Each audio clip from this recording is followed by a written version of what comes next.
regarde les TI en général, déjà aujourd'hui, il y a une pénurie incroyable de gens, de main-d'œuvre en TI, de main-d'œuvre qualifiée. Puis si on regarde la main-d'œuvre existante, il y a seulement 20 qui est occupée par des femmes. Que dans un groupe où il y a plus de femmes, donc un meilleur mix, les résultats sont meilleurs, toutes les études le prouvent. Alors je pense qu'il y a un avantage important. J'espérais pouvoir donner un peu de ce que moi, mon expérience t'a partagé, mais c'est clair que j'en ai retiré beaucoup plus que je croyais. Ça a toujours été, je dois dire, quelque chose qui m'intéressait. C'est le genre de choses, surtout pour un entrepreneur, surtout pour un président d'entreprise, je pense que c'est le genre de choses qu'on devrait faire au quotidien.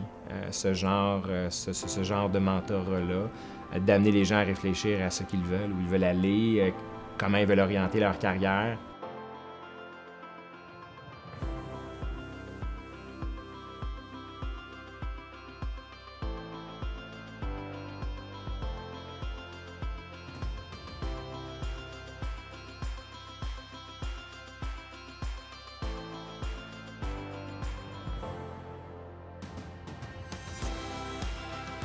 Je pense que ça m'a appris vraiment à mieux gérer mes interactions avec les filles autour de moi.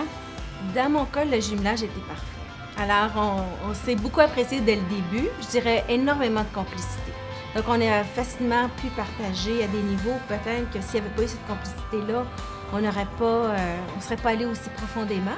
Il n'y a pas grand-chose qui est aussi fort que le sentiment de vraiment aider quelqu'un. Je pense que c'est les leaders qui ont participé à ça, les mentors, devraient voir comment eux peuvent mettre ça en place dans leurs organisations, justement pour préparer la relève, pas juste de l'industrie, mais de leur firme. Je pense plus il y a de leaders qui vont voir les résultats de ça, puis les bienfaits de ça. Moi, je m'attends qu'en faisant ça, on va être capable d'attirer encore plus de femmes, en avoir encore plus dans notre organisation. Pour moi, on laisse de côté la moitié de la main-d'œuvre, la force de travail disponible, on en laisse la moitié de côté. Pour moi, c'est ridicule quand il y a des pénuries dans une industrie en croissance, puis il n'y en aura pas moins dans 10 ans.